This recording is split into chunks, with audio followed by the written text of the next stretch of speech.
Genial. Bueno, muy buenas noches y bienvenidos todos a este foro organizado por Idea País en torno a la primaria de Chile Vamos.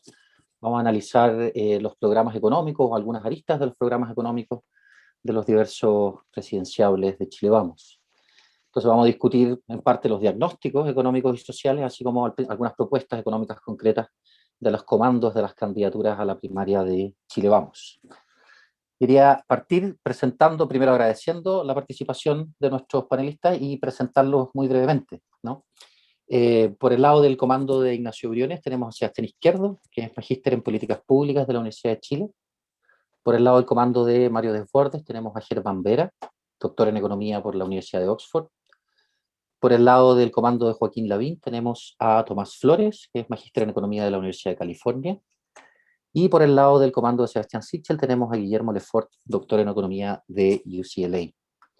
Germán, Guillermo, Tomás, Sebastián, muchas gracias por estar con nosotros hoy día acá en este foro IP. Muchas gracias, María. Gracias. Quisiera partir muy brevemente explicando el formato que vamos a utilizar. Es un formato más o menos abierto, donde iniciaremos la discusión con lo que tiene que ver con el diagnóstico económico y social de cada uno de los comandos, ¿no es cierto? Y en ese mismo sentido vamos a dar alrededor de 5 minutos a cada expositor para responder a esta inquietud, y luego seguiremos con algunas preguntas, ¿no es cierto?, en torno a la misma discusión que se va generando a la luz de dicho diagnóstico. Entonces, les pido porfa que sean lo más estricto posible con los 5 minutos, y si se les pasa, no se preocupen, que yo les iré recordando por acá. Entonces quisiera partir con Tomás. ¿Cuál es básicamente, dentro del comando de Joaquín Lavín, el diagnóstico, ¿no es cierto?, de la realidad económico-social del Chile contemporáneo? Muchas gracias, Matías. Quiero, bueno, en primer lugar agradecer la invitación. Además también, por cierto, agradecer a todos los que están hoy día participando en esta actividad, que van a dedicar un poco más de 60 minutos para podernos escuchar, y siempre hay que agradecer por ello. Yo creo que lo primero es evidente el impacto económico que ha tenido la pandemia. Te fijas, nos llevó a una recesión sustancial. Te fijas, 5,8% cae el PIB el año pasado. Es una de las caídas más severas de las últimas décadas. Destruye casi 2 millones de empleos. ¿Okay? Efectivamente, daña a sectores productivos, principalmente de servicios, como el turismo, te fijas, como hoteles, como restaurantes, poniéndolos al borde de la quiebra. Afortunadamente teníamos reservas. Yo diría que ahí uno empieza a encontrar diferencias diferencias que son regulares en relación a lo que pasó con otros países. Te fijas, teníamos ahorros, el gobierno tenía ahorros, eso es muy inusual. Habitualmente los gobiernos solo tienen deudas por pagar. Teníamos ahorros, teníamos espacio para endeudarnos, teníamos una deuda pública relativamente baja, y también teníamos ahorros privados en la AFP, que bueno, no ha sido la mejor idea sacarlos, digamos, pero estaban esos ahorros, y en el seguro de cesantía. O sea, era una economía que tenía, en virtud de las reglas fiscales que nos hemos dado en las últimas décadas, tenía reservas para poder enfrentar una crisis como esta. Yo creo que hay que afrontar esta situación con lo importante y lo urgente. ¿Qué es lo urgente? Yo te diría que lo urgente es poder normalizar, poder reequilibrar el mercado del trabajo lo antes posible. Ya se han recuperado cerca de 1 millón de empleos, ¿te fijas? Pero falta otro millón prácticamente. Muchas de esas personas se han salido de la fuerza de trabajo. Por tanto, la primera prioridad es que antes de que finalice el próximo año, efectivamente podamos reequilibrar el mercado del trabajo. ¿Okay? Buscando justamente que las tasas de desempleo puedan volver a lo que eran antes, que bueno, no era muy baja, pero entre 6 y 7%, indudablemente ello trae tranquilidad a muchas familias que han visto que efectivamente perdieron su fuente de ingresos. En segundo lugar, tenemos que reactivar justamente la inversión, que evidentemente también se ha paralizado producto de la pandemia y de la incertidumbre. Hay en este año justamente elementos distintos al de otros años. ¿Okay? No solo varias elecciones, sino también, bueno, el cambio en la Constitución, que va a traer nuevos desafíos. Entonces, lo urgente es justamente el empleo, es poder recuperar el empleo, poder normalizar justamente esos sectores que han sido sustancialmente dañados. El turismo no le sirve un programa de FOGAPE general. Te fijas, el turismo es un sector que está en gran parte destruido, y por tanto ahí hay una tarea de reconstrucción, parecido a lo que fue en términos de analogía con el terremoto, que efectivamente la naturaleza en ese momento destruye parte de nuestra economía. Pero eso es lo urgente. Pero vamos a lo importante. Te fijas que está en el programa de Joaquín.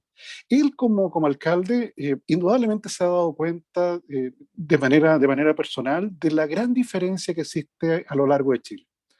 Te fijas, tú puedes circular y, bueno, no es inusual en ciudades latinoamericanas. Tú puedes circular aquí en Santiago y pasar de barrios que parecen vecindarios de Virginia hasta efectivamente zonas que parecen de un país africano. Te fijas, con viviendas precarias que no tienen agua potable, no tienen conexión a la energía eléctrica. En ese sentido, justamente el programa, es lo importante, Joaquín, justamente busca ir reduciendo paulatinamente eso. Y tiene allí justamente la propuesta de la revolución de los alcaldes. La revolución de los alcaldes es justamente poder proveer bienes públicos locales en una calidad que sea cada vez menos diferenciada por comuna. Eso te significa dentro del programa que se presentó hoy día, por ejemplo, la construcción de 1000 plazas a lo largo de Chile, como las que hay efectivamente en los barrios de ingreso más alto. De manera tal de que esa plaza construida y mantenida, junto con un programa de seguridad que también te dé las mismas certezas que tiene una familia que vive en barrios de ingreso alto, de poder llamar a la seguridad ciudadana, por ejemplo, que lo tenga esa comuna de ingreso más bajo. Yo creo que, y siempre lo planteo así, Joaquín, si al final de los 4 años una mamá puede salir con su hija a pasear a la plaza a las 7 de la tarde durante la época de verano, sin temor a que la asalten, sin efectivamente temor a que pueda sufrir un portonazo o como se llamen esas cosas o delitos que se han inventado ahora, que pueda pasear con tranquilidad, que pueda pasear justamente en una plaza limpia, con árboles, con pasto, con una fuente de agua. Si efectivamente eso ocurre en todos los barrios de Chile, incluyendo los barrios más modestos, habremos cumplido con nuestra misión. Muchas gracias. Gracias a ti, Tomás. Germán, ¿te parece si nos cuentas tú un poco cómo ven ustedes la realidad contemporánea, los desafíos que plantean, un pequeño diagnóstico, ¿no es cierto?, de la realidad económico-social de Chile? Muchas gracias, Matías, por la oportunidad que nos dan ustedes, como Idea País, en poder darnos este espacio para poder ir mostrando las complementariedades que tienen las distintas visiones de los asesores presidenciales. A mí me gustaría poner un foco en las complementariedades. Gran parte del panorama económico de consenso de la derecha está definido en lo que dice el informe de política monetaria del mes de junio. Ya sabemos que la recuperación va a ser más fuerte este año, que la campaña de vacunación, que los estímulos fiscales y que la liquidación de los ahorros habrán sido vitales para estimular el consumo. Y como dice Tomás, sabemos también que es una recuperación que no ha sido pareja. Hay sectores, sobre todo servicios, que están fuertemente golpeados y por lo tanto el Estado tiene un rol en proporcionar oxígeno en el entendido que tenemos que asegurar la viabilidad de los negocios a largo plazo. Hay un tema ahí que ahí coincidimos totalmente, que es de urgencia. También es una recuperación que ha generado adaptaciones, que generan nuevas tensiones con el andamiaje regulatorio actualmente existente. El auge de la economía del delivery, por ejemplo, genera soluciones que han permitido reactivar la economía, incrementando la incertidumbre a nivel personal. Ha habido una transacción ahí.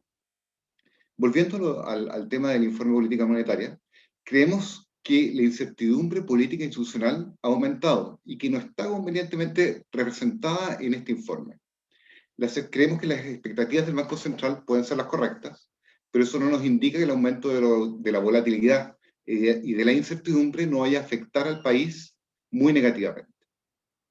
Una forma de poder ilustrar esto es decir que no solo basta con apuntarle al resultado esperado. Pensemos en el caso de una persona a la que se le dice que va a cruzar un río y este río tiene una profundidad promedio de 70 centímetros.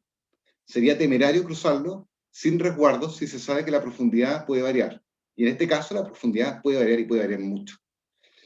Esta volatilidad, de nuevo, retomo lo que dice Tomás, va a afectar las inversiones directas en la economía, lo cual se ve reflejado hoy día en el número de proyectos que están siendo procesados, por ejemplo, por el sistema de evaluación de impacto ambiental. Un país más riesgoso no solo recibe menos proyectos de inversión, sino que el perfil de los inversionistas cambia. Y esto le agrega otra tensión más al sistema regulatorio. Inversionistas de peor calidad le dan una presión adicional al sistema regulatorio. El riesgo institucional se amplifica, ya que existen diferencias entre un gobierno razonable, un mal gobierno y un gobierno excelente. Llamo un gobierno razonable al gobierno que hace lo que tiene que hacer, sin grandes propuestas. Es el tipo de gobierno que está siendo anticipado más o menos por el informe de política monetaria, y que en el pasado era sinónimo con estabilidad institucional. Un gobierno malo no tiene límites para su mal desempeño. Puede proponer, como lo hemos visto, aumentar la captura tributaria en 10 puntos del PIB, estancar la economía y meternos en una espiral inflacionaria. Y un gobierno excelente es el que tiene una visión de cómo sacar el país de ciertos letargos.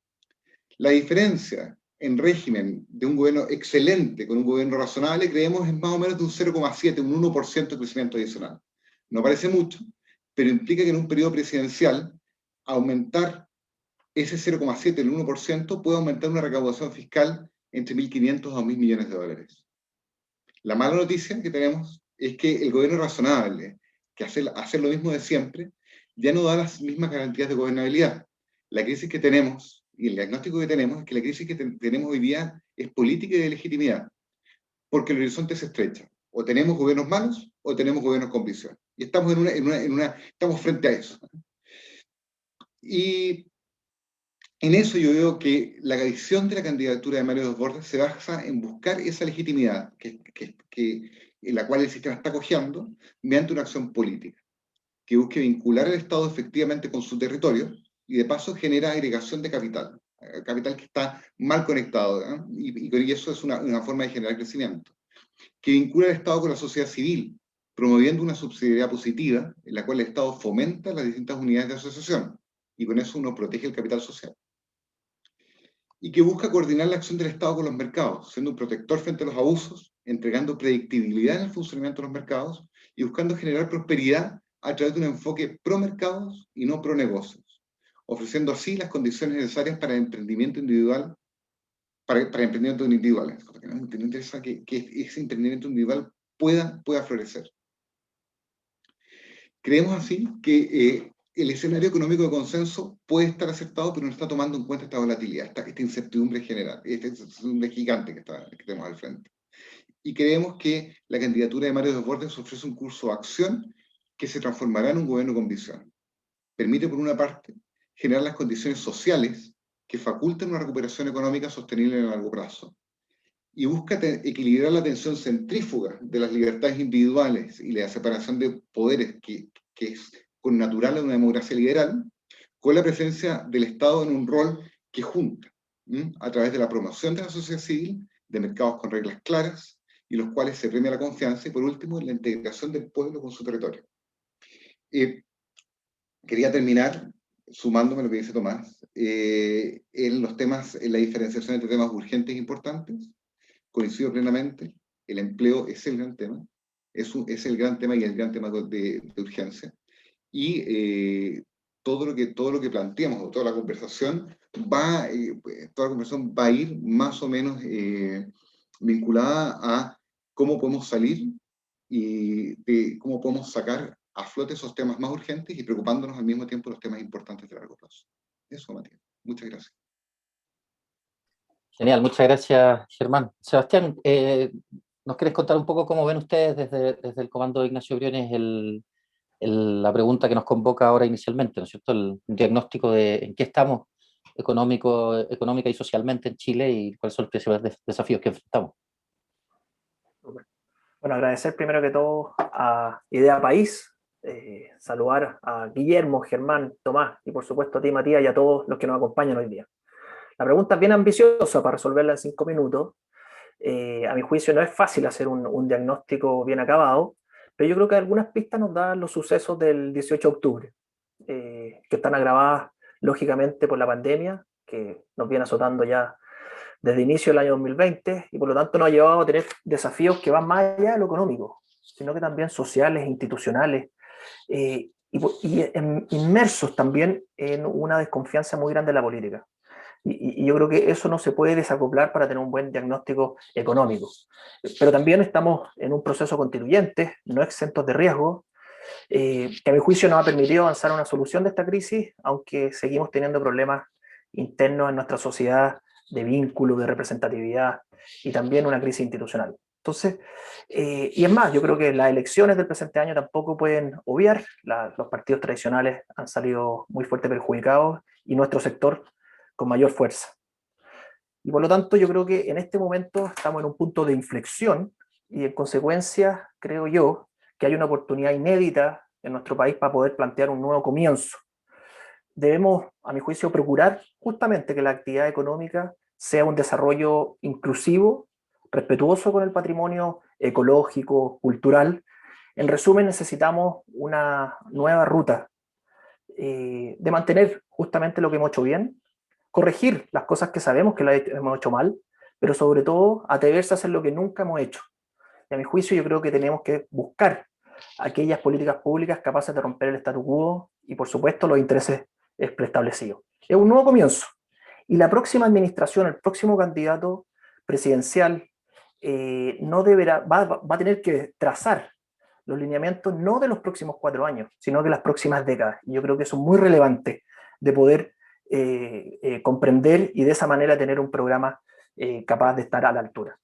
Y la verdad es que nosotros, desde la candidatura de Ignacio Briones, tenemos un plan que a mi juicio es audaz y responsable, aliviar el costo de las personas en nuestro eje central, una verdadera transformación social.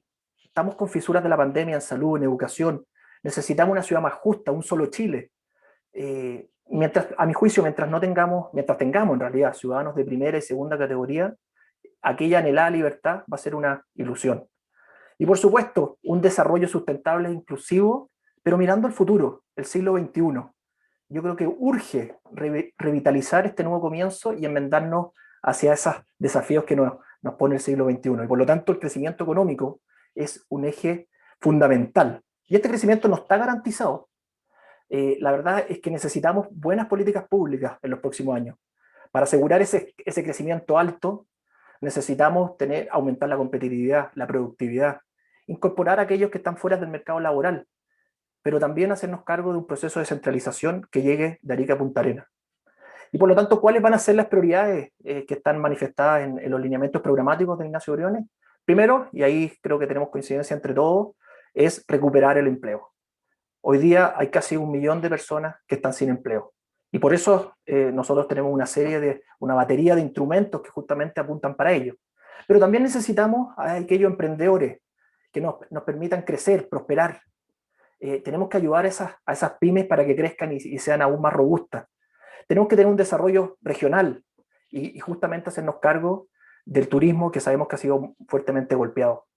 Y aprovechar nuestro territorio nacional justamente para que nos vengan a ver a través del turismo. Pero también debemos preocuparnos de que la cancha esté abierta para nuevos competidores. Necesitamos una mayor competencia, poniendo el foco siempre en los consumidores, y también necesitamos acoger este rumbo hacia el futuro, teniendo políticas públicas que nos permitan tener un ecosistema del conocimiento y, por supuesto, abrazando la inteligencia artificial, la economía de datos, la energía renovable, el hidrógeno verde, por ejemplo, pero siempre cuidando nuestro medio ambiente. Muchas gracias. Gracias a ti, Sebastián. Y Guillermo, los últimos serán los primeros, dicen, no es nada. ¿Te parece si nos cuentas tú un poco cómo lo ven desde la candidatura de Sebastián Sichel? Muchas gracias, Matías. Muchas gracias a Idea País por la invitación a esta posibilidad de dialogar con colegas, asesores de otras candidaturas presidenciales. En un momento, yo diría, especialmente complicado y difícil de nuestra historia. Un momento que podemos llamarlo un punto de inflexión importante, donde estamos pasando por una crisis bastante complicada. Pero creo que para profundizar el diagnóstico es necesario reconocer de que venimos de una situación complicada que se ha estado gestando desde hace tiempo. Desde tiempo que, bueno, ciertamente seguimos siendo una economía de ingresos medios. Desde tiempo que somos un país con grados de desigualdad que son elevados, similares al promedio de América Latina, donde mucha gente tiene vidas muy complicadas, muy difíciles, que vive muy lejos de sus lugares de trabajo, que tiene trabajos precarios, que no pagan muy bien y que no son tampoco muy seguros, y que miran hacia adelante con una cierta expectativa de poder superar esa situación. El problema es que en los últimos 6 o 7 años hemos caído en una situación de estancamiento del nivel de vida, después de 25 años de progreso sostenido. Desde un crecimiento promedio del PIB per cápita de casi 4% anual entre el año 90 y el 2013, hemos caído en un crecimiento prácticamente de cero a partir de 2014, incluyendo la fuerte recuperación de 2021, y si no la incluimos, el crecimiento sería negativo.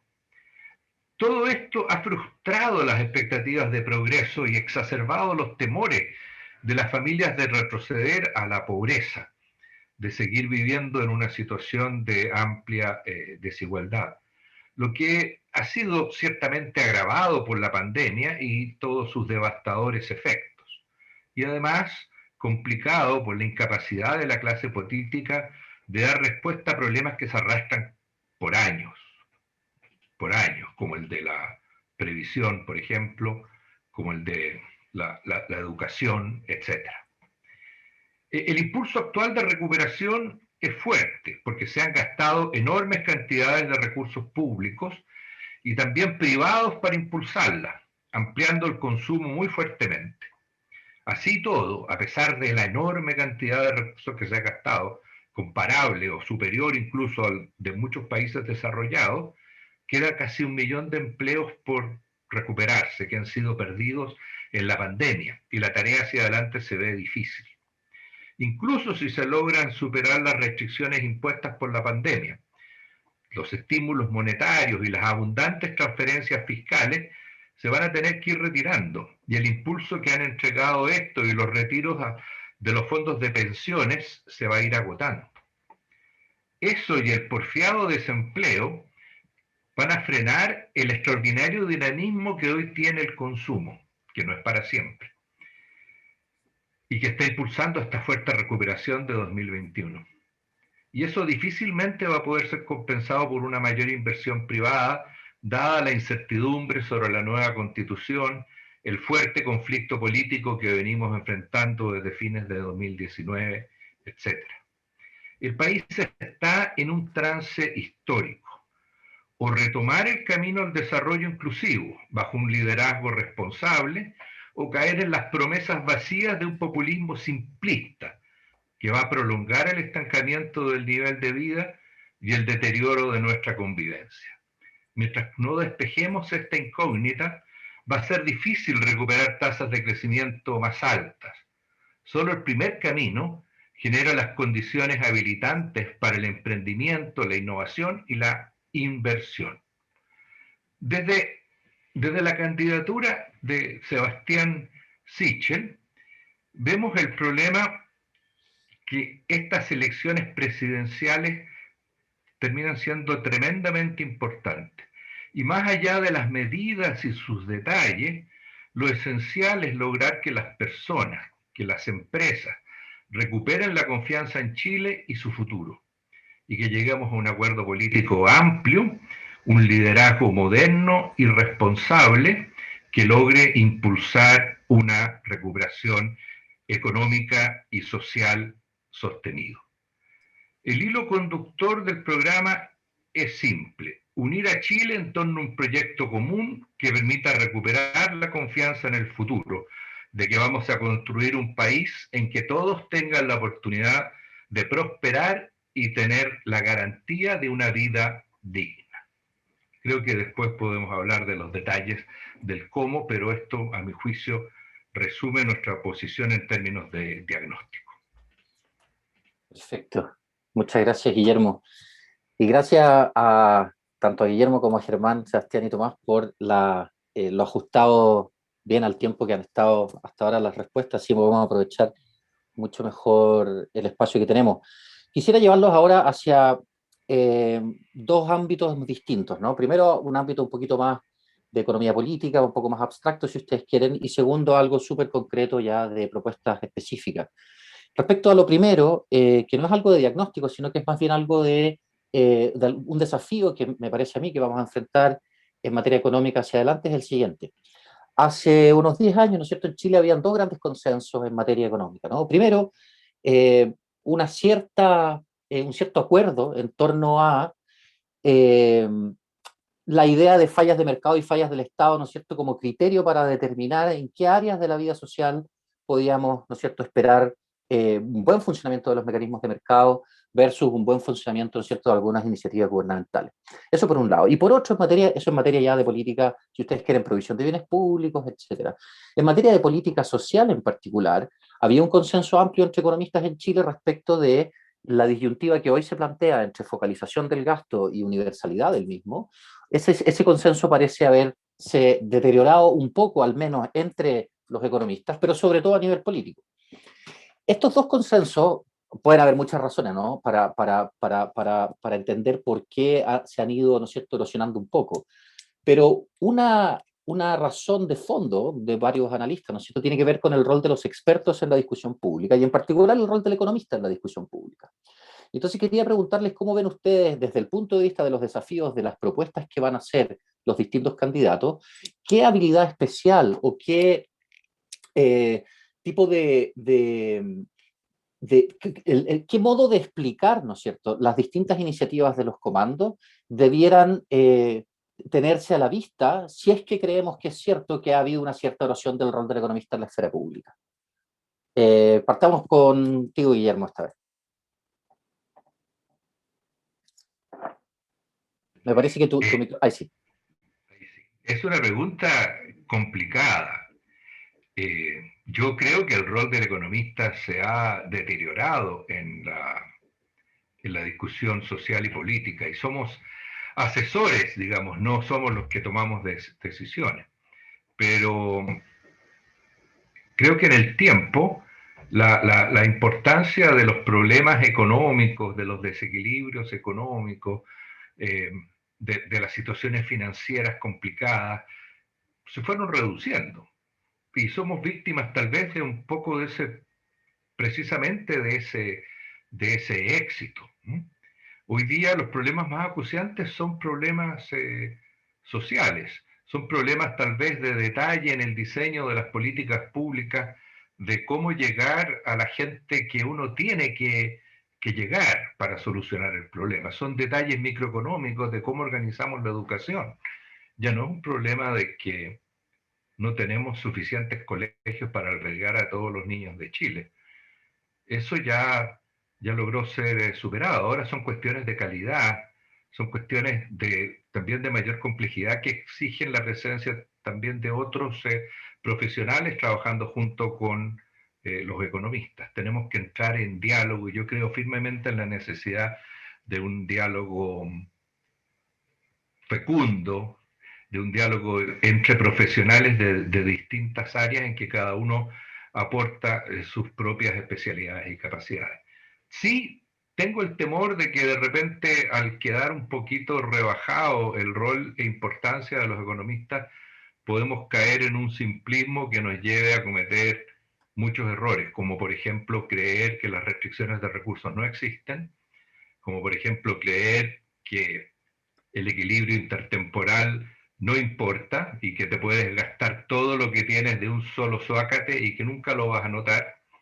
Esas cosas lamentablemente pueden suceder, y creo que podemos tener enseñanzas muy negativas a ese respecto. Un ejemplo es el retiro de fondos de pensiones, que generan una amplia expansión del consumo hoy día, pero que para el futuro de los pensionados va a ser un costo tremendo, y para el Estado, que lo va a tener que enfrentar también.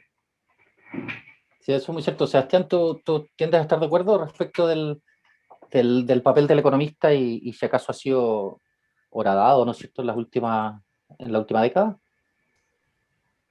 Yo creo que hoy día sabemos que los problemas son cada día más complejos. El siglo XXI nos ha traído muchos desafíos, lo estamos viviendo. Una ciudadanía mucho más empoderada, con exigencias hacia el Estado cada vez más altas. Sabemos que han habido varios problemas de dignidad de trato en el propio mercado, como hacíamos la aseveración al principio, pero también desde el Estado, y por lo tanto toda esa complejidad, a mi juicio, no debe partir tratando de simplificarse, ni tratando de respuestas dicotómicas entre blanco y negro, y por lo tanto yo creo que lo primero para poder generar políticas públicas que le hagan sentido y que resuelvan los problemas de la ciudadanía es escuchando. Yo creo que un mea culpa que debemos hacer muchos de los que hemos estado vinculados a las políticas públicas es que hemos escuchado poco. Y si realmente queremos hacer propuestas que tengan un impacto, esto debe ir acompañado también, por supuesto, de expertos. Pero estos expertos, para estos problemas complejos, deben ser de diferentes disciplinas, pluralistas, con otras visiones. El pensamiento crítico en el proceso de elaboración de las políticas públicas es clave. A mi juicio tiene que ser paritario. Y también debemos comprender que el rol del economista es muy relevante, pero no es único. Nosotros en el programa de Ignacio Briones partimos meses escuchando, de Arica a Punta Arenas, el propio candidato con libreta en mano estuvo escuchando. Convocó alrededor de 180 profesionales de diferentes lugares, de diferentes profesiones, paritarios, justamente para hacerse cargo de los desafíos que hoy día la ciudadanía no está anhelando. Porque la verdad es que si uno mira los diferentes indicadores desde el punto de vista social, estamos estancados en harto. Cuando hablamos de educación, que era el ejemplo que ponía Guillermo, la verdad es que los resultados respecto a la calidad de la educación, la inclusión, están más bien estancados hace más de 10 años. Y la verdad es que no hemos querido hacer el esfuerzo de abocarnos a la sala de clase y más bien hemos querido hacer políticas que muchas de ellas han tenido muy poco impacto en los niños de nuestro país y los resultados así están.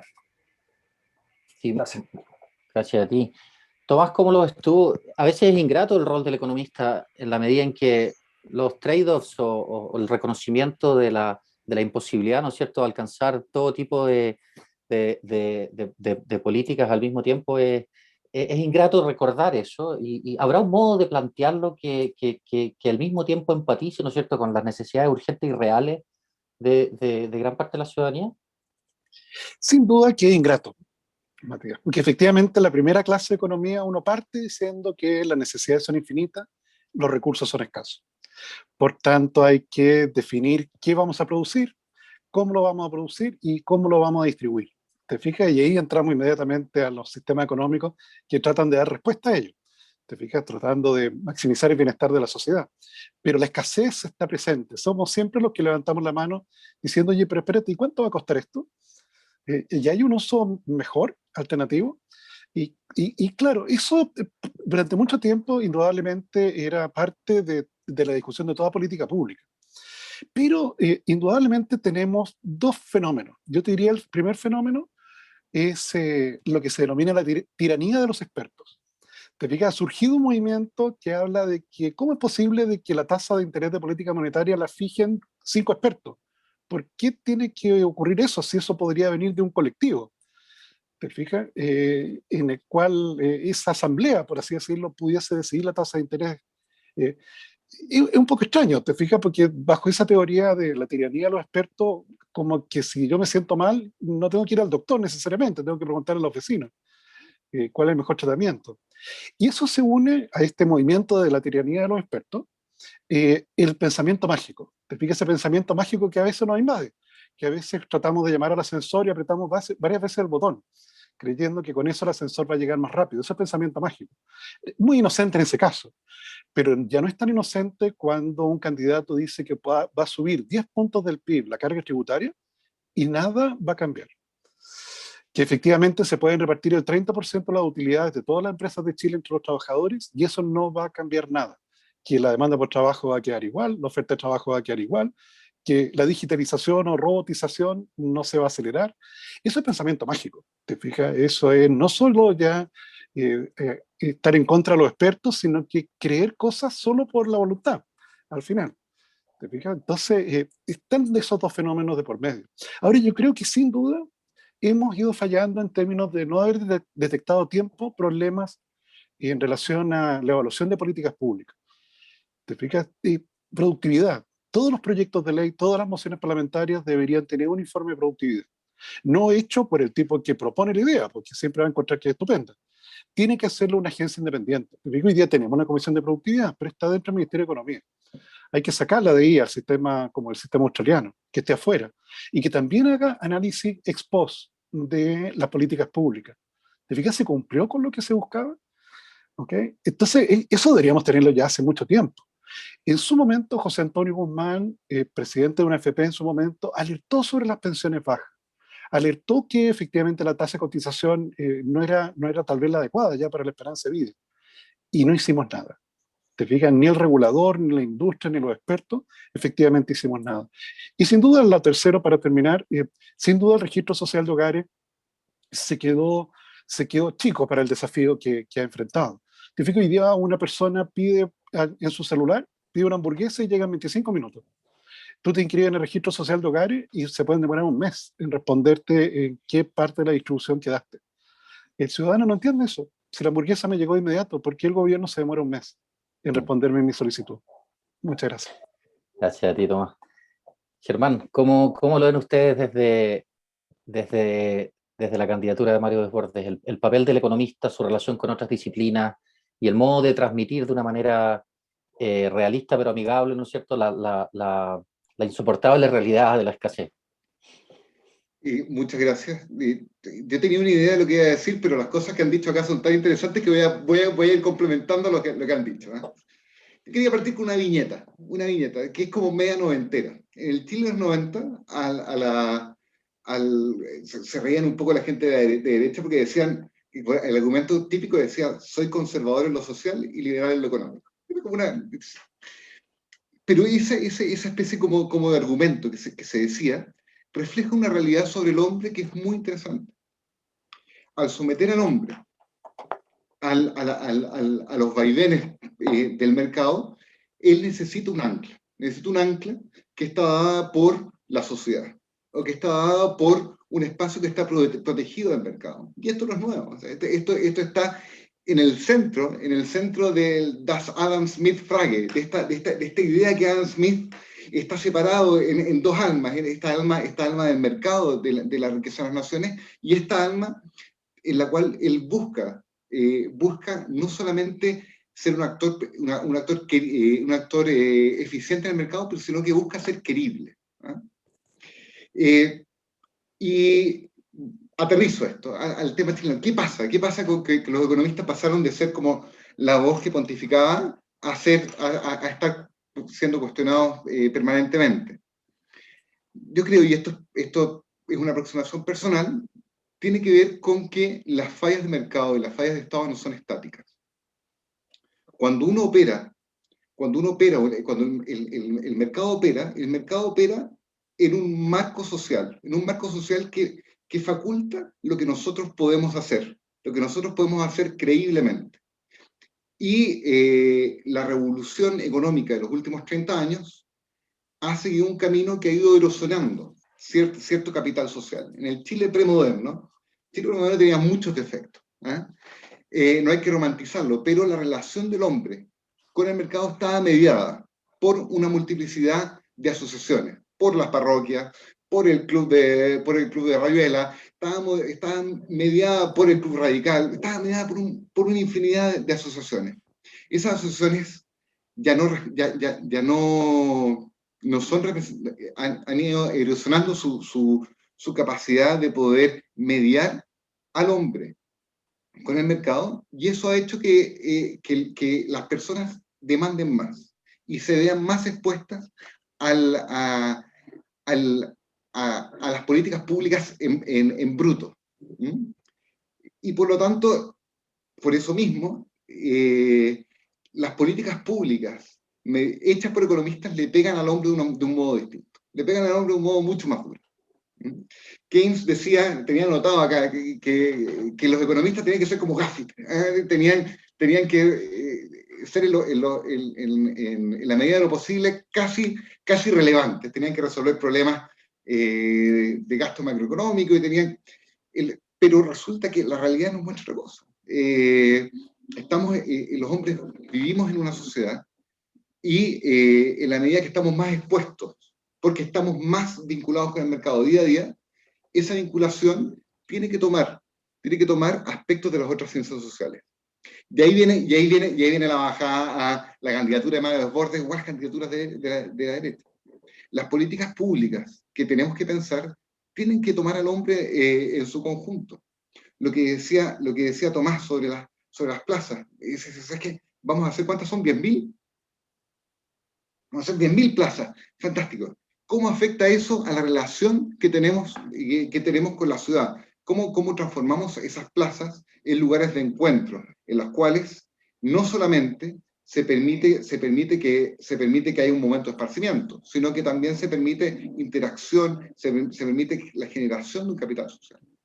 Y volviendo a lo que decía Guillermo, ¿qué pasa con esta especie como de creación esta creación como de esperanzas populistas? ¿Sabes qué? Parte de eso, y lo he comentado antes, pasa por un error en la función objetivo. Por considerar que la función objetivo es tratar de minimizar que aquellos que no lo merecen no reciban beneficios, y no tratar de maximizar que los que sí los requieren sí reciban beneficios. Y eso no es privativo de la derecha, pero tenemos una cierta tendencia a irnos para ese lado. Tener ojo con eso. Y por eso el concurso de otras ciencias sociales es tan valioso, porque nos permite primero ver cómo van a interactuar las personas en esas plazas. ¿Cómo van a interactuar y cómo esas plazas se van a convertir en lugares de encuentro? Y cómo podemos potenciar el capital social. Y acá recojo lo que decía Aravena, se me olvida siempre el nombre de Aravena, que era el arquitecto, que estaba trabajando, parece, en otra campaña. Pero bueno, él decía que el valor de la ciudad estaba en lo que se podía hacer en ella gratis. En lo que estaba, y en cierta forma, si lo miramos desde el punto de vista económico, en lo que estaba en cierta forma protegido del mercado. Hayek habla de esferas que están protegidas del mercado, y que si las tratamos de mezclar, terminamos destruyéndolas unas a otras. Entonces, ¿cómo podemos generar estas esferas que están en cierta forma protegidas del mercado? Y lo último, registro social de hogares. Interesantísimo. Hay que modificarlo. Ojo con eso. Ojo con el hecho de olvidarnos de que cuando generamos herramientas que operan sobre sistemas complejos, que responden a lo que nosotros hacemos, las herramientas terminan haciendo lo que nosotros le pusimos como objetivo. Una forma de la ley de Goodhart, de la crítica de Lucas. Generamos un instrumento que se correlaciona perfectamente con nuestro objetivo, y ¿qué pasa? Terminamos logrando que la gente trabaje para lograr lo que está midiendo ese instrumento. Esto es súper importante con el sistema, con el registro social de hogares, porque como permite ver vulnerabilidad, y la estamos usando como proxy para un montón de cosas. Estamos usando como una variable asociada para ver un montón de cuestiones. Y con eso le estamos sometiendo una cierta tensión. Entonces yo diría, ahí también las otras ciencias sociales tienen un rol, para tratar de ir orientándonos a qué podemos hacer. Ya, dile la tabla. Gracias, Germán. No hay problema. Mire, quiero llevarlos ahora a temas súper concretos. Primero, recordar que estamos recibiendo preguntas del público, ¿no es cierto? Que si se animan, sería genial que nos nos envíen sus preguntas por la vía aquí de Zoom, del Q&A, y nosotros las iremos moderando a medida que vayan llegando. Un comentario general a todo lo que han dicho, que me pareció muy interesante. Yo me quedaría toda la noche hablando de esto. Son temas que a mí a los que me dedico, entonces estoy muy interesado, pero quisiera ir a temas súper concretos, ¿ya? Y entonces les quisiera preguntar a cada uno de ustedes sobre dos políticas que han estado muy discutidas, ¿no es cierto?, en el espacio público, y sobre el cual me gustaría que pusieran una postura más o menos clara de dónde se paran los distintos comandos. Y ojalá, en la medida de lo posible, yo sé que es difícil, pero permítanme plantearles este desafío de no gastar más de un minuto en simplemente toma de postura respecto a dos posturas concretas, dos políticas concretas. La primera, la diversificación de la matriz productiva de Chile, ¿sí? Hay varios argumentos de lado y lado, pero sobre todo muchos argumentos desde la izquierda respecto del carácter supuestamente extractivista, ¿no es cierto?, de nuestro modelo de desarrollo, y la necesidad de avanzar hacia una diversificación, naturalmente muchas veces guiada desde el aparato público, ¿no es cierto?, de la matriz productiva de Chile. Como lo ven, es razonable compararse con otros países en esta materia. ¿Qué países les parecen más relevantes? Eso por un lado. Y si quieren partimos por esa, llevamos 40 segundos cada uno y luego les planteo la otra que tiene que ver sobre, se las adelanto, eso sí, para que la vayan pensando, sobre el tema de pensiones. Guillermo, ¿cómo lo ves tú? Tu micrófono, perdón.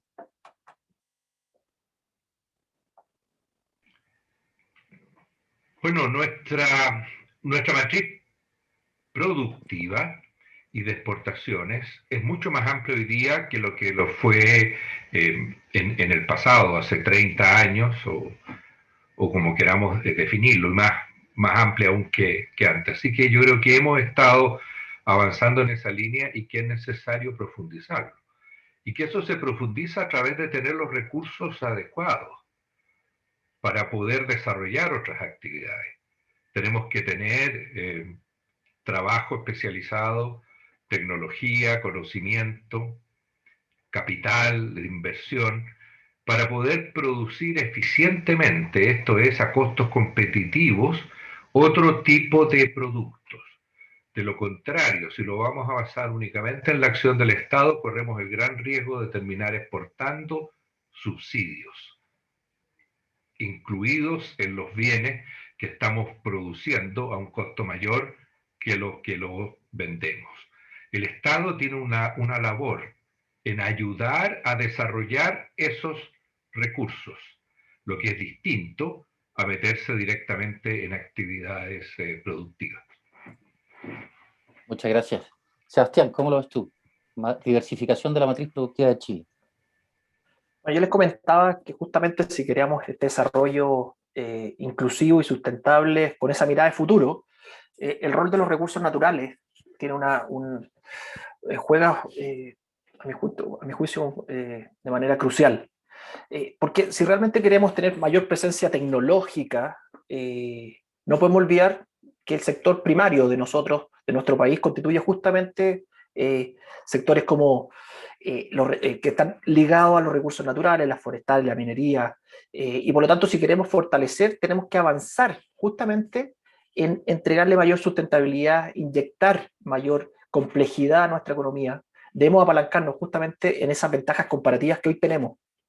Nosotros como chilenos tenemos un país largo, muy rico en recursos mineros, forestales, salmón, agroalimentarios, y por lo tanto tenemos que ser orgullosos de eso, buscar experiencias exitosas. A mí me gusta ver harto cómo es Australia y Nueva Zelanda, que guardan semejanzas bastante importantes y por lo tanto, inyectándole tecnología a esos sectores, vamos a poder seguir avanzando en entregarle mayor complejidad, y claramente es un desafío que tenemos, pero tampoco tenemos que desconocer el esfuerzo que ha habido, porque estos sectores hoy día sí tienen tecnología, pero podemos seguir avanzando en esa senda.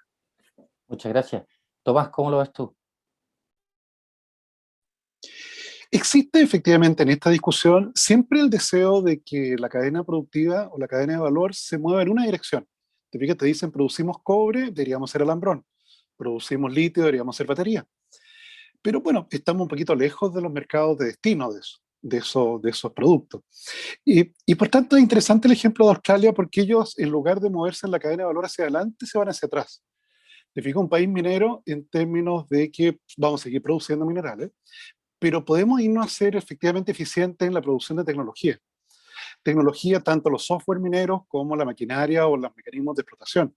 Te fijas, una tecnología que permita, no sé, procesar cobre sin utilizar agua, por ejemplo. O sea, tiene tanto valor moverse hacia adelante como moverse hacia atrás. Ahora, es muy importante la iniciativa del Fondo de Innovación para la Competitividad, que tiene el Ministerio de Economía, que administra el Ministerio de Economía durante bastante tiempo. Porque tienes que tener, para poder moverte en esta mayor diversificación, tienes que tener capital humano avanzado. Te fijas, las becas Chile. Tienes que tener efectivamente capital de riesgo, porque indudablemente aquí estás haciendo una apuesta en la cual, claro, ya la incertidumbre tecnológica se resolvió. O sea, puedes hacer ese producto nuevo. Pero la siguiente pregunta es, ¿puedes ganar dinero con eso? Y allí es muy importante la estabilidad. Se fija, la estabilidad y un mercado de capitales que sea capaz de proveer justamente financiamiento para ellos. No es muy bueno que estos emprendedores de Corner Shop finalmente levantaron capital en Estados Unidos. Eso tiene que alertarnos sobre nuestra industria de capital de riesgo. ¿Te fijas? Porque ellos, bueno, ellos describieron el periplo por el cual pasaron. No es casualidad de que efectivamente el emprendimiento surja en Stanford o surja en el valle del Silicón. No es que ahí nazcan los emprendedores, de todo el mundo viajan hacia allá. Por tanto, el ecosistema justamente es muy relevante. Y hay que reunir todas esas condiciones, en donde la estabilidad justamente da la posibilidad de crear cosas nuevas. Muchas gracias, Tomás. Germán, ¿cómo ven ustedes el tema de la diversificación de la matriz productiva, su relevancia o no relevancia, caminos concretos de acción en esa línea? Creemos que, primero, el decir extractivismo huele un poco a teoría de la dependencia, una cosa como CEPAL años 60. Pero evidentemente la matriz... Pero es el término que se ocupa, ¿no? El término que se ha ocupado mucho en la discusión pública, digo. Pero, sí, pero no, sí, era solamente... No, pero muy de acuerdo, muy de acuerdo. Pero la matriz productiva chilena evidentemente está concentrada. Un 50% son exportaciones de cobre y derivados. Cuando vemos la complejidad o cómo están relacionados los distintos productos que exporta Chile, nos damos cuenta que parecen islas. Son productos que están poco relacionados entre sí. Lo que nosotros proponemos es ir avanzando hacia ir aumentando las industrias adyacentes que van hacia una cercanía más grande entre las distintas exportaciones que hay hoy día. Coincido plenamente en que hay que tener cuidado, estamos en una economía abierta, que uno no puede ponerse a subvencionar cuando parte siendo eso a lo loco, lo que termina es exportando subsidios. Y en una economía abierta no tiene sentido en fijarse en la industria como tal. Como decía Tomás, no es llegar, pescar y partir produciendo alambrón. Codelco tenía una fábrica de alambrón en Alemania, parece que la vendió, no sé qué pasó, fue una historia larga y tortuosa. Las industrias adyacentes implica para identificar las industrias adyacentes, primero lo que uno hace es identificar el espacio de producto. ¿Cuáles son los productos que están más o menos relacionados entre sí en una matriz exportadora? Y lo que hace es tratar de fomentar aquellas industrias que están más cercanas, que tienen en términos económicos, son más centrales en la red, y por lo tanto tienen una mayor facilidad de poder coordinarse con los otros sectores productivos. Esto para introducir otra gradación, no es ni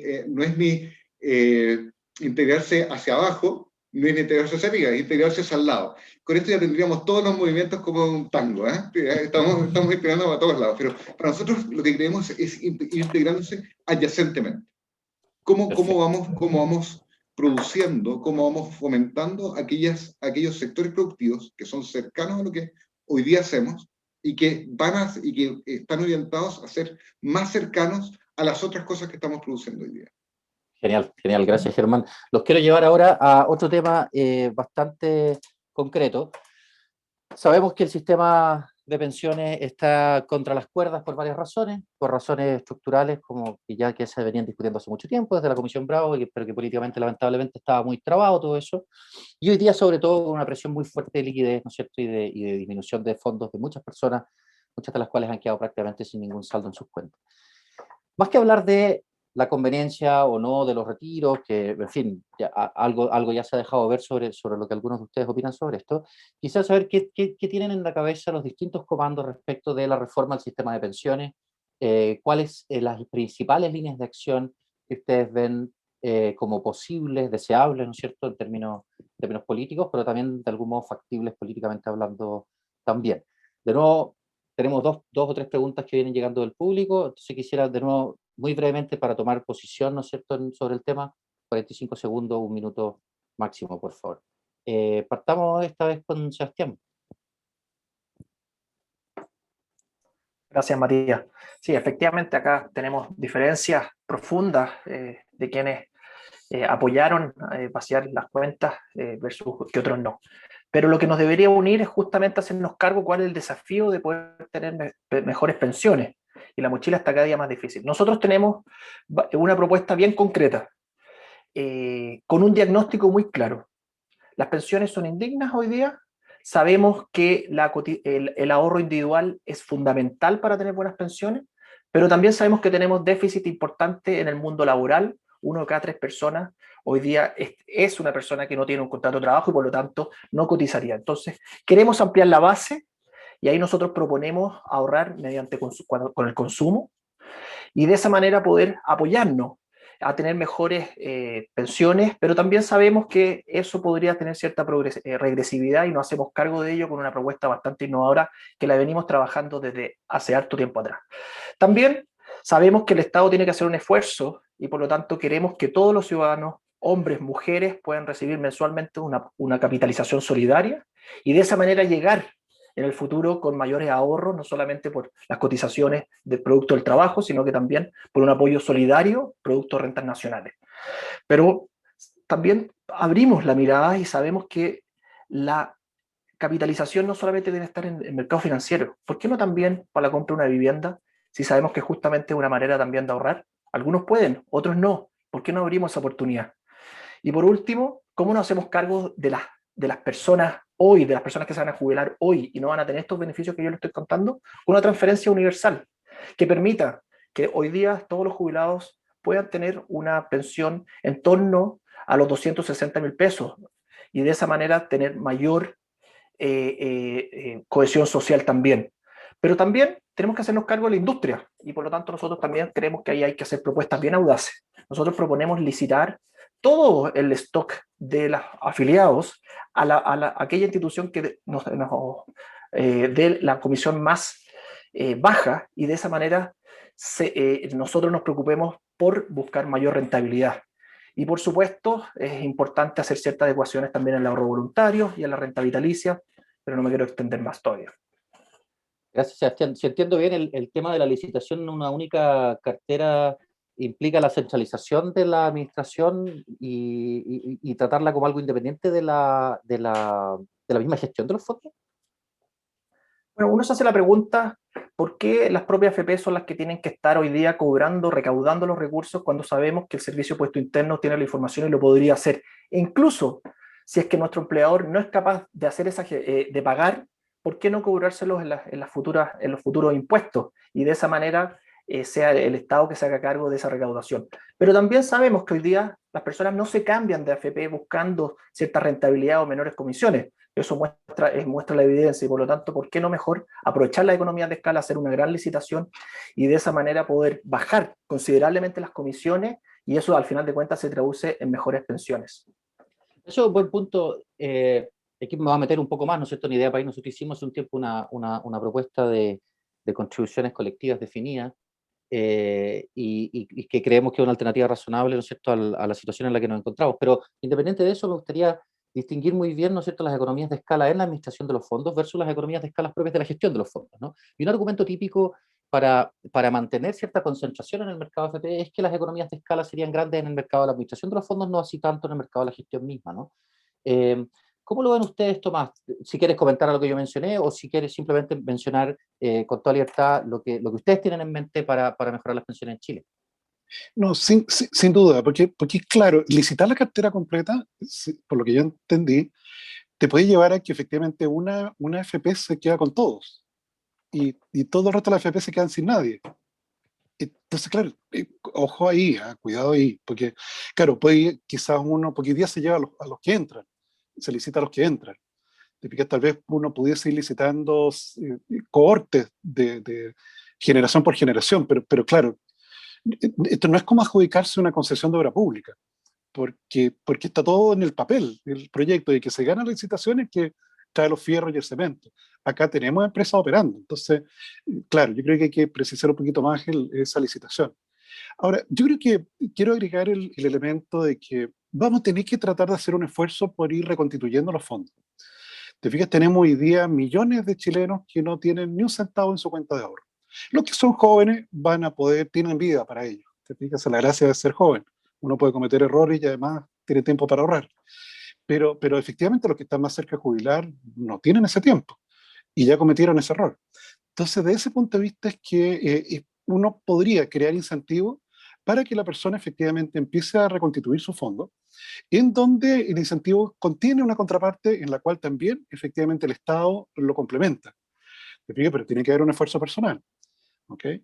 De todas maneras también se ha ido produciendo, y es una idea que no es nueva, está en el mercado hace tiempo. Por la vía de los hechos, las personas se están jubilando más tarde.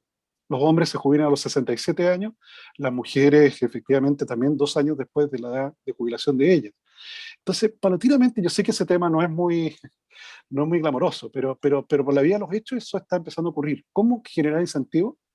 Que de hecho hay algunas propuestas ya, para ir postergando la edad de jubilación. También quisiera plantear acá el hecho de que este pilar solidario que te otorga una pensión, sí tiene que tener cuidado de que evidentemente el que hizo un esfuerzo pueda justamente tener una pensión mejor. Te fijas, lo que no nos puede pasar, que ha pasado en algunos estados de bienestar, en el caso del hemisferio norte, es que como que da lo mismo un poco si ahorraste o no ahorraste. Como que la pensión va a ser la misma. Y eso sí que yo creo que es un error. Yo creo que efectivamente el que hace un esfuerzo tiene que tener un premio. Claro, sin una Gracias. condicionalidad puede que los beneficios así generen incentivos perversos, ¿no? Guillermo, ¿cómo lo ven ustedes? ¿Qué propuesta, tienen alguna propuesta concreta en materia de pensiones o algún diagnóstico al menos de por dónde deberían ir los tiros?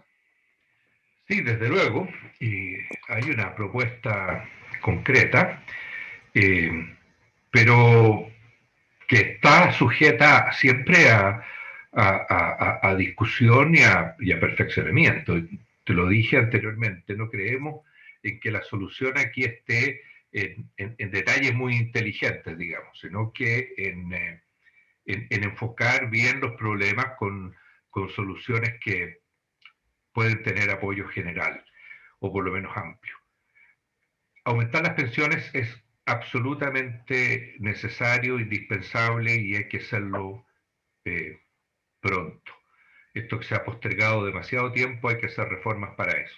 Y la única forma de conseguir un aumento de pensiones es llegar más ahorros ahora al sistema de pensiones. Aportes adicionales del Estado, un esfuerzo adicional del Estado y un esfuerzo adicional del ahorro personal. Respecto al esfuerzo del Estado, creemos que el mejor diseño es moverse hacia un sistema de pensión básica universal. No puede alcanzarse inmediatamente, pero que sí permite un sustento, un cierto nivel mínimo de pensiones para la gente que no haya contribuido incluso en nada al sistema previsional, que haya estado fuera por las razones que sea, como por ejemplo informalidad. Y segundo, mantener un pilar contributivo fuerte con administración descentralizada en materia de fondos, donde se puede elegir por parte de las personas el administrador que van a utilizar dentro de muchas alternativas, evitar la concentración. Y remarcando de que esos fondos de ahorro son de los trabajadores y no están sujetos a ninguna forma de nacionalización ni de estatización. De esa manera se asegura entregar los incentivos adecuados para el ahorro, porque con el sistema de pensión básica universal, todo lo que se ahorre por parte de cada trabajador va a contribuir adicionalmente a su pensión. Se mantiene 1 a 1 el incentivo. El que ahorra más va a poder tener mayores pensiones en el futuro. Gracias, Guillermo. Germán, ¿cómo lo ven ustedes desde el comando de Mario Desbordes? ¿Qué tienen? Cuéntanos un poco qué tienen en mente en materia de pensiones. Tenemos ciertas ideas y voy a comentar otras que salieron por acá. Así que coincidimos con Guillermo en la necesidad de ir avanzando hacia una pensión básica universal con el adicional, de que esa pensión básica universal toma la objeción de Tomás, es decir, ¿sabes qué? Al ser universal, cada peso ahorrado se pone sobre el mar, que se pone más arriba, que es lo que no pasa hoy día con el pilar básico solidario. Y segundo, con una pensión básica universal que tiene que ser pagadera para los altos patrimonios contra el impuesto de herencia. Hay algo de justicia sobre eso. Que hay una tasa de exención, 2.000, 3.000, 4.000 UF, no sabemos, pero que sobre eso se parta pagando post-mortem de la parte de la pensión básica universal. Ojo, ahí quería hacer 2 comentarios respecto de la propuesta de lo que había dicho Sebastián. la autocapitalización en vivienda tiene un riesgo, cierto. Cuando se genera esta posibilidad y no se amplían las condiciones para construcción, lo que se termina haciendo en el fondo es traspasando riqueza a los dueños actuales de propiedad. Hay una transferencia de riqueza nomás, no hay y se produce un alza generalizada de las propiedades. Entonces, es algo que teóricamente es muy atractivo, requiere de ciertos condicionantes anteriores. Lo mismo la licitación de carteras. La licitación de carteras, como un todo, implica la destrucción de capital humano. Las AFPs se han formado durante ya 40 años generando capital humano de cómo hacer inversiones bien. ¿Mm? ¿Todas hacen las cosas bien? No. Tenemos que exigirles más, sobre todo en lo que respecta a su rol fiduciario en la protección de accionistas minoritarios, que son los mismos pensionistas. ¿Mm? Hay AFPs que han tomado un rol claro en la defensa de las acciones que tienen de sus inversiones, otras que no han sido tan efectivas. Entendemos que las pensiones, como tal, el sistema de pensiones tiene que separarse en dos partes. Una parte de administración, con las carteras, con las FPs o con alguna otra forma en la cual se mantenga el capital humano de las FP para la inversión de los fondos, y una parte de gestión. En el tema de ese cambio va a haber un costo, porque gran parte de los fondos hoy día ya pagaron sus fondos de administración. Y estas AFPs nuevas supongo, van a tener que lidiar con una forma de financiamiento, que es la forma de financiamiento de cualquier fondo de inversión, que es sobre saldo, no sobre el prepago de los fondos. Y quería, por último, dar una nota. Primero decir, sí, es vital incentivar el ahorro. Las cuentas individuales son la única solución para lograr pensiones que sean sostenibles en el tiempo. Sí, tenemos que también ir viendo cuáles son los riesgos que las personas toman cuando cuando cotizan. Las personas cuando cotizan, a lo largo de su curso de vida, no tienen idea, no pueden precisar a ciencia cierta cuál va a ser la rentabilidad de los fondos que van a tener, cuál va a ser la expectativa de vida que va a existir en el momento que tengan que jubilar, y no saben, y más o menos pueden intuir cuál es el mix de inversiones que tienen que tomar para tener una cierta rentabilidad futura. Tenemos que ir acotando esos riesgos de forma paulatina. Una forma que propone nuestro candidato Mario Desbordes es ir implementando seguros de longevidad. Seguros de longevidad pueden ir detonando a edades más o menos avanzadas, y de esa forma parte de los riesgos no cuantificables durante el proceso de cotización se pueden ir acotando. Eso. Sí, muchas gracias, Germán. Es interesante eso de los riesgos asociados, ¿no es cierto?, a la longevidad por un lado y al riesgo de inversión por otro. Yo me aprovecho de la ocasión para dejar los invitados a los cuatro a leer nuestra propuesta de pensiones de contribuciones definidas colectivas, que justamente busca mitigar esos dos riesgos, ¿no es cierto?, mediante solidaridad en los riesgos de manera intergeneracional. Para terminar, quisiera tomarme de una mezcla de dos preguntas que vinieron del público, ¿no es cierto?, y quería hacérselas a cada uno de ustedes, ¿ya? Y tiene que ver me baso en la pregunta de Vicente Larraín, ¿no? Hasta ahora hemos conversado sobre el diagnóstico del Chile actual, cosas más abstractas, si ustedes quieren, como el papel del economista en el espacio público y el rol del mercado en la vida social, y cosas más concretas como la diversificación de la matriz productiva y la reforma del sistema de pensiones. En todas las materias hay muchos puntos en común, por razones evidentes, ¿no es cierto?, dentro de los distintos candidatos de la coalición. Quisiera preguntarles a cada uno de ustedes qué cosas de las que conocen de las otras candidaturas y de los otros comandos, ¿no es cierto?, ven como las más importantes diferencias que puede haber en la discusión en las primarias mismas, ¿no?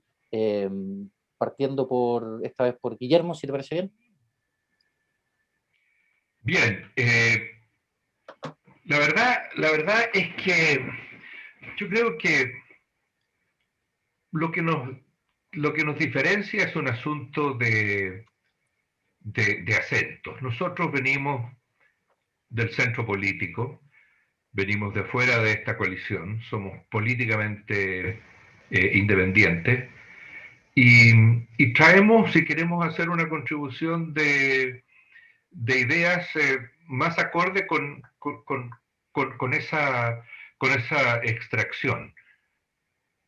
Venimos con la idea de que lo necesario en este país es más que más Estado o más mercado, es mejor Estado en primer lugar.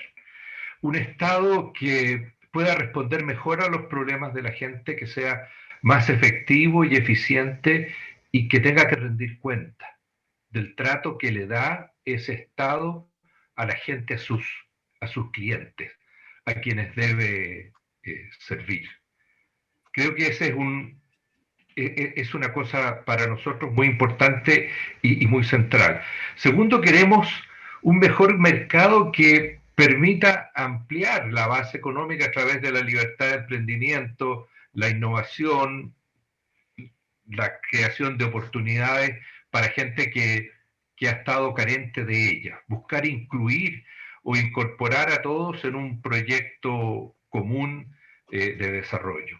Y la tercera característica o elemento central es que buscamos también el desarrollo en Chile de una red de protección social sólida y amplia para la clase media y sectores vulnerables, que se haga cargo de la alta seguridad e inequidad que existe en el Chile de hoy y que es una razón importante de la falta de paz social y de seguridad que hoy día nos afecta. Yo creo que muchos de esos elementos nos distinguen. No son elementos de una derecha tradicional, tampoco son elementos de una izquierda revolucionaria, somos reformistas, creemos en la gradualidad y creemos en el desarrollo, pero impulsado en conjunto, para todos, sin exclusiones. Muchas gracias, Guillermo.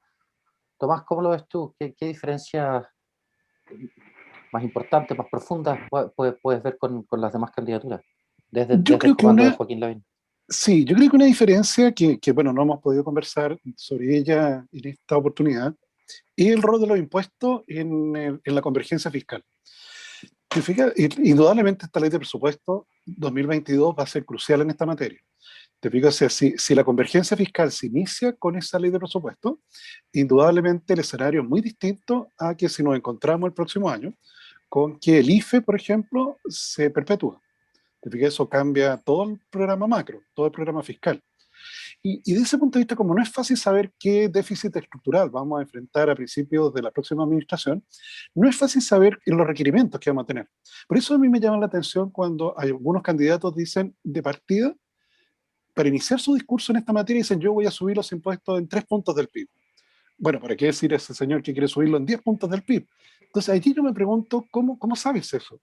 ¿Cómo sabes cuánto vas a necesitar? Si no sabemos efectivamente, bueno, probablemente el informe que nos va a entregar la DIPRES el 9 de julio nos va a dar un poco más de luz en esta materia. O sea, hay mucha incertidumbre de cuál va a ser la situación fiscal que vamos a enfrentar. Entonces, en eso efectivamente Joaquín Lavín plantea que vamos a hacer todos los esfuerzos en materia de ahorro, de eficiencia, que indudablemente en algo avanzó el exministro Briones, para poder evitar justamente el alza de impuestos. Los impuestos no es un red band donde uno vaya a sacar dinero y nada pasa en el resto de la economía. Te fijas, los impuestos generan caída en la producción, caída en el consumo, pérdida social. ¿Okay? No es algo que sea inocuo para el desarrollo de la sociedad. Hemos tenido reformas tributarias más o menos cada año y medio. ¿Te fijas? Entonces eso no puede mantenerse. ¿Te fijas? O sea, efectivamente, preferimos dejar ese tema tributario ya cuando sea el último recurso, no el primero en la lista. Gracias. Perfecto, muchas gracias. Germán, ¿cómo lo ven ustedes? Ustedes tienen algunas propuestas concretas tributarias, ¿no? Sí, pero coincido en que fijarse como meta última 3 puntos del PIB, o 4 puntos del PIB, o 5 puntos, o 10 puntos del PIB, es poner la carreta delante de los bueyes. Hablar de diferencias implica buscar qué cosas vemos distintas. No por maldad, sino porque hay una visión antropológica que nos diferencia. Yo creo que una primera diferencia grande es cómo entendemos que la gente, cómo creemos que podemos arreglar los problemas. Hay una cierta, la candidatura de Ignacio Briones tiene una cierta pulsión a arreglar las cosas, o la tuvo, ya ha ido cambiando, pero la tuvo en algunos documentos de Horizontal Sevilla, a arreglar todo con ingresos básicos universales, como si los problemas se pudiesen arreglar poniéndoles plata encima. Los problemas sociales se podían arreglar poniéndoles plata encima. Y eso ha ido cambiando, para bien, súper bien. Y Horizontal ha hecho pegas fantásticas en temas de eficiencia de los mercados, pero tiene esta pulsión a la cual regresa cada cierto tiempo. Nosotros creemos en la centralidad del individuo. Creemos en el rol de la sociedad civil como protector del individuo. Entendemos que como una candidatura de derecha, entendemos que tiene que haber un contrapeso hacia la acción del Estado. Que eso no, el Estado dejado a sí mismo va a crecer y va a aumentar. Sin embargo, entendemos que el Estado cumple un rol. Y cumple un rol en esto, en la promoción de la sociedad civil, en la integración del territorio y en la vigilancia activa de los mercados. Pero tenemos diferencias ciertas sobre la visión del hombre, sobre cómo creemos que un hombre actúa en la sociedad. Y eso se refleja en lo que le queremos pedir también a las personas en cuanto a enfrentar riesgos, en cuanto a lo que pueden hacer sometidas únicamente al mercado. Lo dejo acá. Gracias. Gracias, Germán. Sebastián, te doy la palabra. Súper. Muchas gracias, Matías. A ver, yo creo que las diferencias que nosotros desde la candidatura de Ignacio Briones estamos buscando haciendo reformas importantes y bien audaces. Y yo creo que justamente en pensiones se vio bastante reflejado, porque teníamos a Germán comentando que preocupado por el capital humano de las AFP. Teníamos a Tomás que nos comentaba de que por qué licitar toda la cartera si hoy día se licita solamente las nuevas. Yo creo que hay que dar un segundo paso y hay que dar 3 pasos. Hay que buscar reformas audaces, no solamente en pensiones, con ideas concretas. En salud tenemos que buscar un sistema de aseguramiento social en el cual podamos tener una pensión, o sea, un plan único. Y por lo tanto, cuando hablamos del tema tributario, tenemos que saber que Chile necesita reformas audaces. Y por lo tanto, si queremos tener un desarrollo sustentable, eso también pasa por el ámbito fiscal. Porque el buen uso de los recursos, a nuestro juicio, es un eje central. Pero también sabemos que tenemos que anticiparnos a un crecimiento positivo del gasto. Si no, es estar obviando algo que es extremadamente evidente. Es más, las propuestas que hemos conversado no son gratis, nosotros las tenemos costeadas. Y por lo tanto queremos partir eliminando los privilegios tributarios. Sabemos que existen exenciones injustificadas. Sabemos que hay grupos de presión muy fuerte que lo hacen muy difícil o viable políticamente. Pero la verdad, si no lo hacemos hoy día, en la mitad de una pandemia, con las necesidades que tenemos producto del estallido, es ahora, yo creo, o nunca. Pero también existe una preocupación de, mira, no vamos a tener que subir los impuestos. Efectivamente, nadie quiere subir los impuestos, sobre todo cuando necesitamos crecer más que nunca, necesitamos hacernos cargo del 1.000.000 de personas. Pero también las inversiones necesitan certidumbre.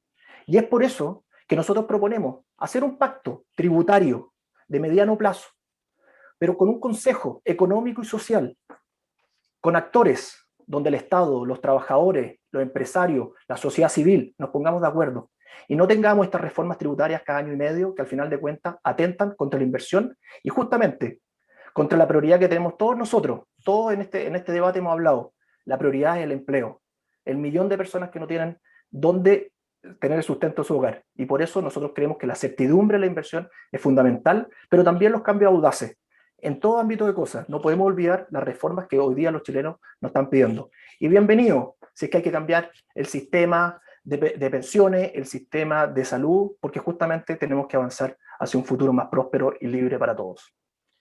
Muchas gracias, Sebastián. Se me quedan tantos temas en el tintero, pero quiero ser respetuoso con el tiempo de ustedes, por un lado, y de todas las personas que están asistiendo, ¿no es cierto?, a este foro.